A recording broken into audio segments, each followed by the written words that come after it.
Jonathan Zerke here for Sonbuilt Custom Homes and another episode of New Homes Built Right.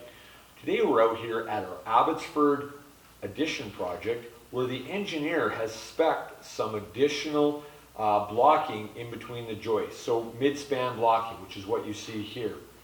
So what we did is we took some I-joists and we cut it up to fit in, and we screwed some plywood to each end of the I-joist. Then as we were installing the joists, we progressively put the blocking in.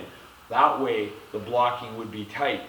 Traditionally, a lot of contractors, they'll put the blocking in after the joist, which means you can get squeaks and you can get some loose blocking.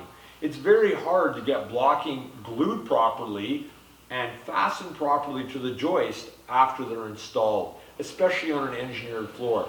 Now the reason why the engineer has specified this is because we've stretched the span of the joist. So remember folks, if a new home is worth building, it's worth building right.